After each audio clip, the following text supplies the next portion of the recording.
ಸಭಾಭ್ಯ ಸಭಾಪತಿಭ್ಯಶ್ಚವೋ ನಮೋ ನಮಃ.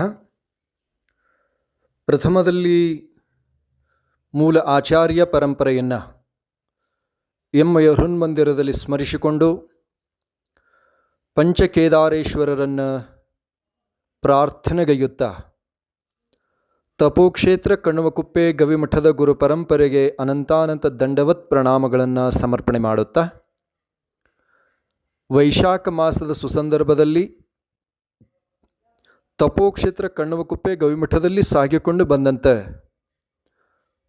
ಮಹಾತಪಸ್ವಿ ಲಿಂಗೈಕ್ಯ ಶಿವಯೋಗಿ ತಪೋಭೂಷಣ ಶ್ರೀ ಶಟಸ್ಥಲ ಬ್ರಹ್ಮ ಮುಮ್ಮಡಿ ಶಾಂತಲಿಂಗ ಶಿವಾಚಾರ್ಯ ಮಹಾಸ್ವಾಮೀಜಿಗಳವರ 24ನೇ ವರ್ಷದ ಪುಣ್ಯಾರಾಧನೆ ಹಾಗೂ ಪ್ರಸ್ತುತ ಶ್ರೀಗಳವರ 20ನೇ ವರ್ಷದ ಪಟ್ಟಾಧಿಕಾರ ವರ್ಧಂತಿ ಮಹೋತ್ಸವ ನಿಮಿತ್ತವಾಗಿ ಪ್ರಾತಃ ಕಾಲದಿಂದ ಸಾಗಿಕೊಂಡು ಬಂದಂಥ ಕರ್ತೃಗದ್ದಿಗೆ ರುದ್ರಾಭಿಷೇಕ, ವಿವಿಧ ಪೂಜಾ ಕೈಂಕರ್ಯಗಳು,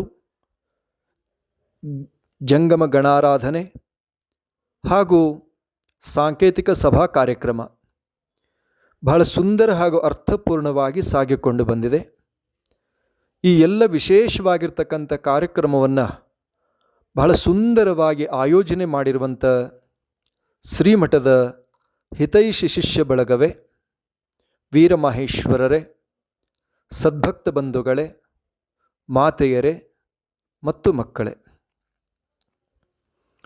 ಸದ್ಭಕ್ತ ಬಂಧುಗಳೇ, ಇವತ್ತು ಪರಮಪೂಜ್ಯರಾಗಿರ್ತಕ್ಕಂಥ ಲಿಂಗೈಕ್ಯ ಶಿವಯೋಗಿ ತಪೋಭೂಷಣ ಶ್ರೀ ಶಟಸ್ಥಲ ಬ್ರಹ್ಮ ಮುಮ್ಮಡಿ ಶಾಂತಲಿಂಗ ಶಿವಯೋಗಿಗಳವರ 24ನೇ ವರ್ಷದ ಪುಣ್ಯ ಸ್ಮರಣೋತ್ಸವ ಕಾರ್ಯಕ್ರಮ.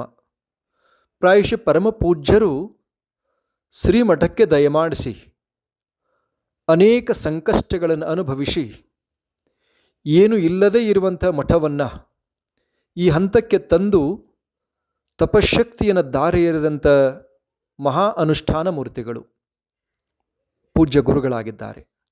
ಪ್ರಾಯಶಃ ಒಂದು ಕಡೆಗೆ ಹಾನಗಲ್ಲ ಗುರುಕುಮಾರ ಶಿವಯೋಗಿಗಳು ಹೇಳ್ತಾ ಇದ್ದಾರೆ, ಘಟದಿಂದ ಮಠ ಬೆಳಗಬೇಕೆ ವಿನಃ ಮಠದಿಂದ ಘಟ ಬೆಳಗುವಂತಾಗಬಾರದು ಅನ್ನುವಂಥ ಯುಕ್ತಿಗನುಸಾರವಾಗಿ ತಮ್ಮ ಜೀವನ ಪರಿಪೂರ್ಣವಾಗಿ ಶ್ರೀಗಂಧದ ಕಟ್ಟಿಗೆಯಂತೆ ತೇದು ತೇದು ತೇದು ಸಮಾಜವನ್ನು, ಧರ್ಮವನ್ನು, ತತ್ವವನ್ನು, ಸಿದ್ಧಾಂತವನ್ನು, ನೀತಿಯನ್ನು, ನಿಯಮವನ್ನು ಬಿತ್ತಿ ಬೆಳೆಸುವಲ್ಲಿ, ಭಕ್ತರನ್ನು ಸನ್ಮಾರ್ಗದಲ್ಲಿ ಕರೆದುಕೊಂಡು ಬರುವಲ್ಲಿ ತಮ್ಮದೇ ಆಗಿರ್ತಕ್ಕಂಥ ಅನನ್ಯ ಕೊಡುಗೆಯನ್ನು ಕೊಟ್ಟಂಥವರು ಮಹಾತಪಸ್ವಿ ಲಿಂಗೈಕ್ಯ ಶಿವಯೋಗಿ ತಪೋಭೂಷಣ ಶ್ರೀ ಶಟಸ್ಥಲ ಬ್ರಹ್ಮ ಮುಮ್ಮಡಿ ಶಾಂತಲಿಂಗ ಶಿವಯೋಗಿಗಳು ಅನ್ನೋದನ್ನು ನಾವೆಲ್ಲರೂ ಕೂಡ ನೆನಪಲ್ಲಿ ಇಟ್ಕೋಬೇಕಾಗಿದೆ. ಆ ರೀತಿಯಾಗಿ ಅಂಥ ತಪಸ್ವಿಗಳ ಆಶೀರ್ವಾದ ಬಹಳ ಮುಖ್ಯ. ಅದಕ್ಕೆ ಹೇಳ್ತಾರೆ, ಒಬ್ಬ ಮನುಷ್ಯನ ಬದುಕು ಸಾರ್ಥಕವಾಗಬೇಕು ಅಂತ ಕೇಳಿದರೆ ತಪಸ್ವಿಗಳು, ಸಾಧಕರು, ಸಿದ್ಧಿಪುರುಷರು, ಯೋಗಿಗಳ ಅನುಗ್ರಹ, ಆಶೀರ್ವಾದ, ಅಂತಃಕರಣ ಕೃಪಾಕಾರುಣ್ಯ, ಕೃಪಾದೃಷ್ಟಿ, ಕೃಪಾನುಗ್ರಹ ಬಹಳ ಮುಖ್ಯ ಅನ್ನುವಂಥ ವಿಷಯವನ್ನು ಪ್ರಸ್ತಾಪನೆ ಮಾಡ್ತಾ ಅವರ ಆಶೀರ್ವಾದದ ಬೆಳಕಲ್ಲಿ ನಾವು ಕೂಡ 2005ನೇ ಇಸ್ವಿ 12/6/2005ನೇ ಇಸ್ವಿಯಲ್ಲಿ ಜಗಳೂರು ನಗರದಲ್ಲಿ ನಡೆದಂಥ ಶ್ರೀಮದ್ ರಂಭಾಪುರಿ ಜಗದ್ಗುರು ಮಹಾಸನ್ನಿಧಿಯವರು, ಶ್ರೀಮದ್ ಉಜ್ಜಯಿನಿ ಸದ್ಧರ್ಮ ಸಿಂಹಾಸನದ ಲಿಂಗೈಕ್ಯ ಮರಳು ಸಿದ್ಧ ಜಗದ್ಗುರು ಮಹಾಸನ್ನಿಧಿಯವರ ಸಾನ್ನಿಧ್ಯದಲ್ಲಿ ಉತ್ತರಾಧಿಕಾರಿಗಳ ಘೋಷಣೆಯಾಗತ್ತೆ. ಆನಂತರದಲ್ಲಿ 10/5/2006ನೇ ಇಸ್ವಿಯಲ್ಲಿ ಶ್ರೀಮಠದ ಪಟ್ಟಾಧಿಕಾರವನ್ನು ಸ್ವೀಕಾರ ಮಾಡಿರುವಂಥದ್ದಾಗಿದೆ. ಆ ಕ್ಷೇತ್ರ ಭೂ ಕೈಲಾಸ. ಪ್ರಾಯಶಃ ಯಾಕೆ ಅಂತ ಕೇಳಿದರೆ ಶಾಂತವೀರ ಯತೀಂದ್ರ ಶಿವಯೋಗಿಗಳ ತಪೋಶಕ್ತಿ, ಇಮ್ಮಡಿ ಶಾಂತವೀರ ಶಿವಯೋಗಿಗಳವರ ಒಂದು ಪೂಜಾನಿಷ್ಠೆ, ವಾಕ್ಸಿದ್ಧಿ ಮತ್ತು ಮುಮ್ಮಡಿ ಶಾಂತಲಿಂಗ ಶಿವಯೋಗಿಗಳವರ ಅನುಷ್ಠಾನ ಶಕ್ತಿ, ಈ ತ್ರಿಮೂರ್ತಿಗಳ ಸ್ವರೂಪದಲ್ಲಿರ್ತಕ್ಕಂಥ ಪೂಜ್ಯ ಗುರುತ್ರಯರ ಅನುಗ್ರಹ, ಆಶೀರ್ವಾದ, ಅಂತಃಕರಣ ಕೃಪಾಕಾರುಣ್ಯ, ಕೃಪಾದೃಷ್ಟಿಯ ಬೆಳಕಲ್ಲಿ ನಾವು ಇವತ್ತು ಏನಾದರೂ ಒಂದಷ್ಟು ಕಾರ್ಯವನ್ನು ನಿರ್ವಹಣೆ ಮಾಡ್ತಾ ಇದ್ದೇವೆ ಅಂತ ಕೇಳಿದರೆ ಆ ಪರಮ ಪೂಜ್ಯತ್ರಯರ ಆಶೀರ್ವಾದ, ಅನುಗ್ರಹವೇ ಕಾರಣ ಅನ್ನುವಂಥ ಮಾತನ್ನು ಈ ಸಂದರ್ಭದಲ್ಲಿ ತಮ್ಮ ಗಮನಕ್ಕೆ ತರ್ತಾ, ಪ್ರಾಯಶಃ ಇವತ್ತು ನಾವು ಕಣ್ವಕುಪ್ಪೆ ಗವಿಮಠದಲ್ಲಿ ಇಲ್ಲ. ಯಾವ ಹಿಮಾಲಯದಲ್ಲಿ ಕೇದಾರ ಪೀಠದಲ್ಲಿ ಇದ್ದೇವೆ. ಆದರೂ ಕೂಡ ನಮ್ಮ ಅನುಪಸ್ಥಿತಿಯಲ್ಲಿ ತಾವೆಲ್ಲರೂ ಕೂಡ ಕೂಡಿಕೊಂಡು ಭಕ್ತರು ಬಹಳ ಶ್ರದ್ಧೆಯಿಂದ, ಭಕ್ತಿಯಿಂದ, ನಿಷ್ಠೆಯಿಂದ ಈ ಪೂಜಾ ಕೈಂಕರ್ಯಗಳನ್ನು ಏನೋ ನೆರವೇರಿಸ್ಕೊಂಡು ಬರ್ತಾ ಇದ್ದೀರಲ್ಲ, ಇದು ನಿಜವಾಗಿಯೂ ಕೂಡ ಸಂತೋಷವನ್ನು ತಂದುಕೊಟ್ಟಿದೆ. ಅದಕ್ಕೆ ಹೇಳ್ತಾರೆ, ಗುರುಗಳ ಎದುರಿಗೆ ಮಾಡುವಂಥದ್ದು ಸೇವೆಯಲ್ಲ, ಗುರುಗಳ ನೋಡುವಂತೆ ನಡೆದುಕೊಳ್ಳುವಂಥದ್ದು ನಡೆಯಲ್ಲ, ಗುರುಗಳ ಅನುಪಸ್ಥಿತಿಯಲ್ಲಿ ಮಾಡುವಂಥ ಸೇವೆ ಅದು ಗುರುವಿಗೆ ಮುಟ್ಟುತ್ತೆ, ಭಗವಂತನಿಗೆ ಸಮರ್ಪಣೆ ಆಗತ್ತೆ ಅನ್ನುವಂಥ ರೀತಿಯಲ್ಲಿ ತಾವು ಅಂಥ ಅನನ್ಯ ಸೇವೆಯನ್ನು ತಾವೆಲ್ಲರೂ ಕೂಡ ಮಾಡಿಕೊಂಡು ಬಂದಂಥವರಾಗಿದ್ದೀರಿ. ಅದು ಸಂತೋಷವನ್ನು, ಆನಂದವನ್ನು ತಂದು ಕೊಟ್ಟಿದೆ ಅನ್ನುವಂಥ ವಿಷಯದ ಜೊತೆಗೆ ತಮಗೆ ಸೂಕ್ಷ್ಮವಾದ ಒಂದೆರಡು ವಿಷಯಗಳನ್ನು ಹೇಳೋದಾದರೆ, ಪ್ರಾಯಶಃ ಸಾಕಷ್ಟು ಜನ ಅನೇಕ ಕಷ್ಟದಿಂದ ಬಳಲುವಂಥದ್ದು ಸಹಜವಾಗಿ ಪ್ರತಿಯೊಂದು ಪರಿವಾರದಲ್ಲಿ ಆಗ್ತಾ ಇದೆ. ತಮಗೆಲ್ಲ ಒಂದಷ್ಟು ನೋವುಗಳು ಕೂಡ ಕಾಡುತ್ತೆ.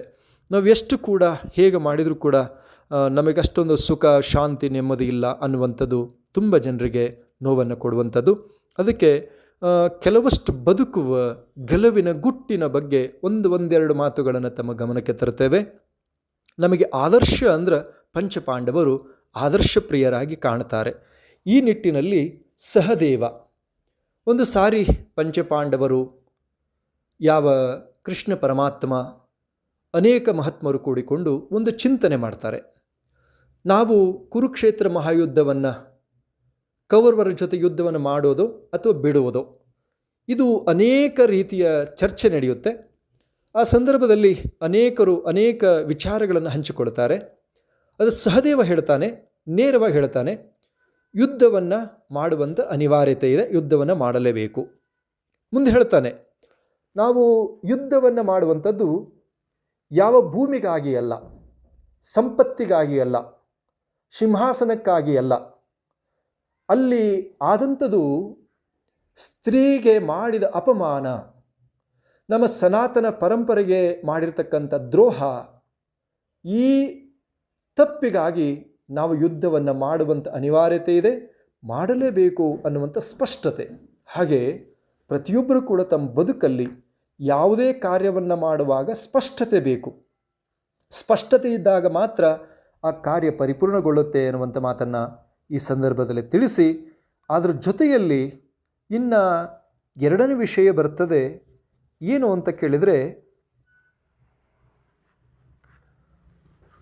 ಯಾವುದೇ ಸಂದರ್ಭದಲ್ಲೂ ಕೂಡ ನಾವು ಬದುಕಿನ ಜೀವನದ ಶ್ರೇಯಸ್ಸಿಗಾಗಿ, ಕೀರ್ತಿಗಾಗಿ ಬದುಕುವಾಗ ಬಹಳ ಸೂಕ್ಷ್ಮತೆಯನ್ನು ನೋಡ್ಕೋಬೇಕು.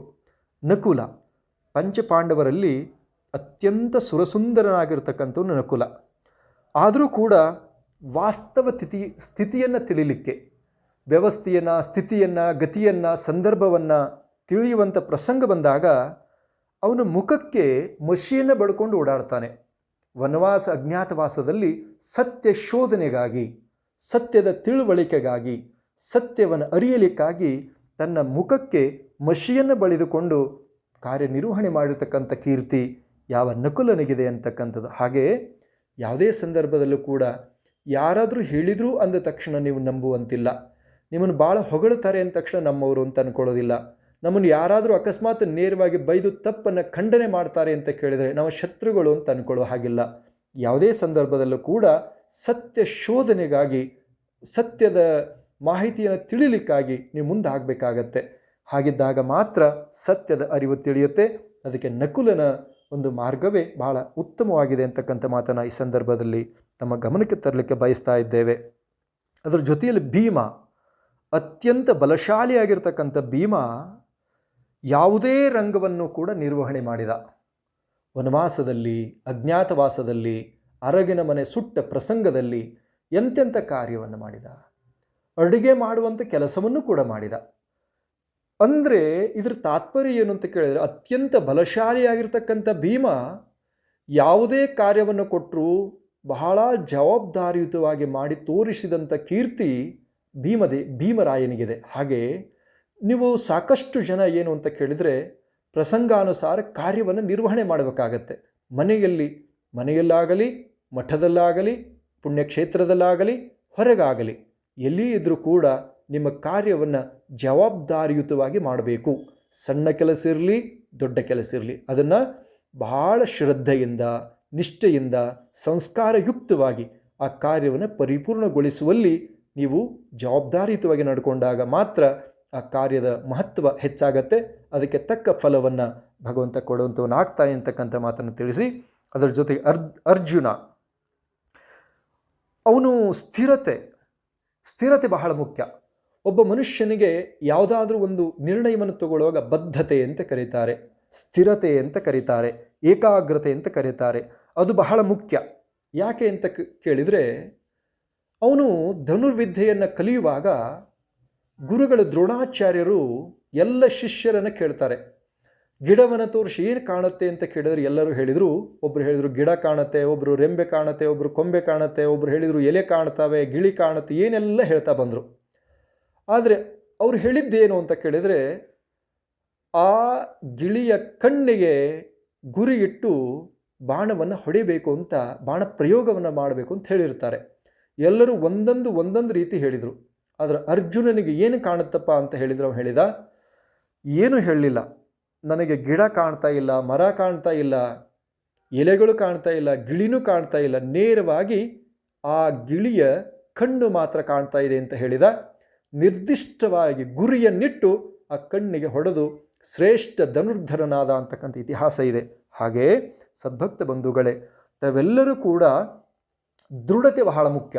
ಕಷ್ಟ ಬಂತು ಅಂದ ತಕ್ಷಣ ಹಿಂದೆ ಸರಿಯೋದು, ಯಾರಾದರೂ ಹೊಗಳಿದ್ರು ಅಂದ ತಕ್ಷಣ ಖುಷಿಯಾಗೋದು, ಯಾರಾದರೂ ಬೈದರು ಅಂದ ತಕ್ಷಣ ಬೇಜಾರು ಮಾಡ್ಕೊಳ್ಳೋದು, ಅಕಸ್ಮಾತ್ ಕೆಲಸಗಳಾಗಿಲ್ಲ ಅಂಥೇಳಿ ಗೊಂದಲಕ್ಕೀಡಾಗೋದು, ಈ ರೀತಿಯಾಗಿದ್ದರೆ ಅದು ಪರಿಪೂರ್ಣತೆ ಆಗಲಿಕ್ಕೆ ಸಾಧ್ಯ ಇಲ್ಲ ಅಂತಕ್ಕಂಥ ಮಾತನ್ನು ಇದರಿಂದ ನಾವು ತಿಳ್ಕೋಬೇಕಾಗತ್ತೆ. ಅದರ ಜೊತೆಗೆ ಧರ್ಮರಾಯ, ಅವನ ವಿಶೇಷತೆ ಏನು ಅಂತ ಕೇಳಿದರೆ, ಧರ್ಮರಾಯನ ಬದುಕು ಹೇಗಿತ್ತು ನೋಡಿ. ಯಾವ ಜೂಜಾಟದಲ್ಲಿ ಮೋಸದಿಂದ ಶಕುನಿಯಿಂದ ಸೋಲಾಗತ್ತೆ, ಆ ಸಂದರ್ಭದಲ್ಲಿ ಒಂದೇ ಒಂದು ಸ್ವಲ್ಪ ಧರ್ಮವನ್ನು ಬಿಟ್ಟಿದ್ದರೆ ವನವಾಸ ಅಜ್ಞಾತವಾಸವನ್ನು ಅದನ್ನು ಬಿಡುವಂಥ ಷರತ್ತುಗಳು ಹಾಕಿರ್ತಾರೆ. ಅದು ಹೇಳಿದವನು, ಜೀವನ ಪರ್ಯಂತರವಾಗಿ ಬೇಕಾದ್ರೆ ನಾನು ವನವಾಸ ಅಜ್ಞಾತವಾಸವನ್ನು ನನ್ನ ಸಹೋದರ ನನ್ನ ಪರಿವಾರದ ಜೊತೆಗೆ ಮಾಡ್ತೇನೆ, ಆದರೆ ನಾನು ಧರ್ಮವನ್ನು ಬಿಡಲ್ಲ, ನೀತಿಯನ್ನು ಬಿಡಲ್ಲ, ನನ್ನ ತತ್ವವನ್ನು ಬಿಡಲ್ಲ ಅಂತ ಹೇಳ್ತಾನೆ. ಅದಕ್ಕೆ ಹೇಳ್ತಾರೆ, ಅವನ ಉದ್ದೇಶ ಏನಿತ್ತು, ನಾವು ಬದುಕಬೇಕು, ನಮ್ಮವರು ಬದುಕಬೇಕು, ಹಾಗೆ ಪ್ರತಿಯೊಬ್ಬರೂ ಕೂಡ ಬದುಕಬೇಕು, ಸುಖವಾಗಿ ಬದುಕಬೇಕು, ಶಾಂತಿಯುತವಾಗಿ ಬದುಕಬೇಕು, ನೆಮ್ಮದಿಯಿಂದ ಬದುಕಬೇಕು ಅನ್ನುವಂಥ ಉದ್ದೇಶ ಧರ್ಮರಾಯನದು ಆಗಿತ್ತು. ಅದಕ್ಕೆ ಹೇಳ್ತಾರೆ, ಧರ್ಮರಾಯನಿಗೆ ಯುಧಿಷ್ಠರ ಮೊದಲಿನ ಹೆಸರು. ಈ ಧರ್ಮ ಪರಿಪಾಲನೆ ಮಾಡಿದ ಉದ್ದೇಶದಿಂದ ಧರ್ಮರಾಯ ಅಂತವನಿಗೆ ಕರ್ಕೊಂಡು ಬಂದಿದ್ದಾರೆ. ಹಾಗೆ ಸದ್ಭಕ್ತ ಬಂಧುಗಳೇ, ತಮಗೆಲ್ಲ ಹೇಳುವಂಥ ಉದ್ದೇಶ ಏನು ಅಂತ ಕೇಳಿದರೆ, ಅತ್ಯಂತ ನಿಕಟ ಭಕ್ತರು ತಾವೆಲ್ಲ, ಆಪ್ತ ವಲಯ ತಾವೆಲ್ಲ. ಯಾವುದೇ ಸಂದರ್ಭದಲ್ಲೂ ಕೂಡ ಜಿಜ್ಞಾಸೆಗೊಳಗಾಗಬಾರ್ದು, ಗೊಂದಲಕ್ಕೊಳಗಾಗಬಾರ್ದು, ಯಾರಿಗೂ ನೋವನ್ನು ಕೊಡುವಂಥ ರೀತಿಯಲ್ಲಿ ಬದುಕಬಾರ್ದು, ಯಾರಿಗೂ ಹಿಂಸೆಯನ್ನು ಮಾಡಬಾರ್ದು, ಯಾರದೋ ಮೇಲೆ ಸುಳ್ಳು ಆರೋಪವನ್ನು ಮಾಡಬಾರ್ದು, ತಪ್ಪು ಕಲ್ಪನೆಗಳು ಮಾಡ್ಕೋಬಾರ್ದು. ಹಾಗೆ ಬದುಕಿದಾಗ ಮಾತ್ರ ಗುರುಗಳಿಗೆ ಕೊಟ್ಟಂಥದ್ದು ನಿಮ್ಮ ದೊಡ್ಡ ಕೊಡುಗೆಯಾಗಿ ಆಗತ್ತೆ ಅಂತಕ್ಕಂಥ ಮಾತು. ಗುರು ತಮ್ಮಿಂದ ಬಯಸುವಂಥದ್ದು, ಗುರುಗಳು ನಿಮ್ಮ ಹಣ, ಅಧಿಕಾರ, ಸಂಪತ್ತಿ, ಸ್ಥಾನ, ಮಾನ ಇದ್ಯಾವುದನ್ನು ಅಲ್ಲ. ಅದಕ್ಕೆ ಹೇಳ್ತಾರೆ, ಶಿಷ್ಯೋ ಭಕ್ತಿ ಭಯಾನ್ವಿತ ಷಣ್ಮಾಸಾಮೋತ್ಸರಮಾಪಿ ಯಾವ ದೇಶ ಪ್ರಸಿದ್ಧತಿ. ಅಂದರೆ ಸೇವೇತು ಪರಮಾಚಾರ್ಯ ಶಿಷ್ಯೋ ಭಕ್ತಿ ಭಯಾನ್ವಿತ. ಶಿಷ್ಯನಿಂದ ಬಯಸುವಂಥದ್ದೇನು ಅಂತ ಕೇಳಿದರೆ, ಶುದ್ಧಾಂತಕರಣದಿಂದ ಮಾಡುವಂಥ ಸೇವೆ ಮತ್ತು ತ್ಯಾಗ, ಸದ್ಗುಣ, ಸಂಸ್ಕಾರಯುಕ್ತವಾದ ಬದುಕು, ಗುರುವಿನ ಅನುಪಸ್ಥಿತಿಯಲ್ಲೂ ಕೂಡ ಗುರುವು ಕೊಟ್ಟಂಥ ಲಿಂಗ ಪೂಜೆ, ಗುರು ತೋರಿಸಿದ ಮಾರ್ಗ, ಸನ್ಮಾರ್ಗದಲ್ಲಿ ನಡೆಯುವಂಥದ್ದನ್ನು ಗುರುಗಳು ಬಯಸ್ತಾ ಇದ್ದಾರೆ ಅಂತಕ್ಕಂಥ ಮಾತು. ಆ ರೀತಿಯಲ್ಲಿ ಬದುಕಿ ತಮ್ಮ ಜೀವನವನ್ನು ಪಾವನಗೊಳಿಸಿಕೊಳ್ಳುವಂಥವರಾಗ್ರಿ ಅಂತಕ್ಕಂಥ ಸಲಹೆಗಳನ್ನು ಕೊಡ್ತಾ, ಪ್ರಾಯಶಃ ತಮ್ಮೆಲ್ಲರನ್ನೂ ಕೂಡ ನೋಡುವಂಥ ಬಯಕೆ ನಮಗಾಗಿದ್ದರೂ ಕೂಡ ತಾವು ಮಾಡಿರುವಂಥ ಆ ಸೇವೆ ನಮ್ಮ ಹೃದಯದಲ್ಲಿ ಉಳಿದಿದೆ.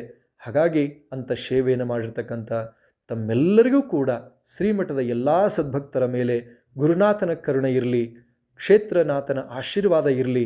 ಆನಂತರ ನಿಮ್ಮ ಕುಲದೈವದ ಕೃಪಾದೃಷ್ಟಿ ಸದಾ ಇದ್ದು ನಿಮ್ಮೆಲ್ಲರ ಮನೋವಾಂಛಿತ ಫಲಗಳನ್ನು ಪರಿಪೂರ್ಣಗೊಳಿಸಲಿ ಅಂತಕ್ಕಂಥ ಸತ್ಸಂಕಲ್ಪವನ್ನು ಮಾಡಿಕೊಂಡು ಇಂದು ಕೇದಾರ ಜಗದ್ಗುರು ಮಹಾಸನ್ನಿದೇವರ ಅನುಗ್ರಹದ ಬೆಳಕಲ್ಲಿ ಹಿಮಾಲಯದಲ್ಲಿ ಈ ವರ್ಷದ ವರ್ಧಂತಿ ಕಾರ್ಯಕ್ರಮವನ್ನು ಆಚರಿಸ್ತಾ ಇದ್ದೇವೆ. ತಾವಲ್ಲಿ ಬಹಳ ಸುಂದರವಾಗಿ ನೆರವೇರಿಸಿದ್ದೀರಿ. ತಮ್ಮೆಲ್ಲರ ಇಷ್ಟಾರ್ಥಗಳನ್ನು ಭಗವಂತ ಪರಿಪೂರ್ಣಗೊಳಿಸಲಿ ಅಂತಕ್ಕಂಥ ಸತ್ಸಂಕಲ್ಪದೊಂದಿಗೆ ಈ ಸಂದೇಶಕ್ಕೆ ವಿರಾಮ ಕೊಡ್ತಾ ಇದ್ದೇವೆ. ಓಂ ಶಾಂತಿ ಶಾಂತಿ ಶಾಂತಿ.